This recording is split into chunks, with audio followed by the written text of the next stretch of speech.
गोष्टचं नाव स्वामी समर्थांनी एका स्त्रीला पतीच्या व्यसनातून मुक्त केलं. चला तर आपण ही गोष्ट ऐकूया. असत त्यांच्यात एक स्त्री रोज दर्शनाला यायची. तिच्या डोळ्यांत नेहमी पाणी, चेहऱ्यावर दुःख आणि मनात असहाय्यता दिसायची. एके दिवशी स्वामींनी तिला विचारले, अगं बाई, रोज येतेस, पण तुझ्या मनातला भार का नाही उतरला अजून? ती स्त्री रडत म्हणाली, महाराज, माझा नवरा रोज दारू पितो.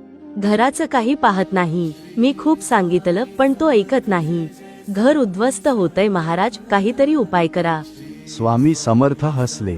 ते म्हणाले, अगं, तू श्रद्धा आणि संयम ठेव.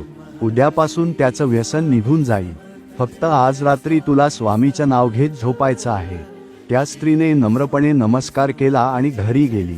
रात्री ती मनोभावे दिगंबरा दिगंबरा श्रीपाद वल्लभ दिगंबरा अक्कलकोट निवासिनी श्री स्वामी समर्थ दिगंबरा हा मंत्र म्हणत झोपली.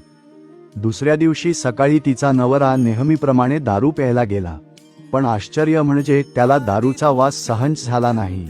उलट्या झाल्या, डोके दुखू लागलं आणि तो तिथून पळतच घरी आला. त्याने बायकोला सांगितलं, आज मला दारूचा वास सुद्धा असह्य झाला. वाटतं मी पुन्हा कधीही ती पिऊ शकणार नाही. स्वामी समर्थ फक्त म्हणाले, अगं, श्रद्धा ठेवल्यास संकट वितळतात. स्वामींच्या नावातच सर्व शक्ती आहे. या कथेचा संदेश श्रद्धा, संयम आणि स्वामीवरील विश्वास हेच जीवनातील प्रत्येक व्यसन, दुःख आणि अडचण दूर करू शकतात.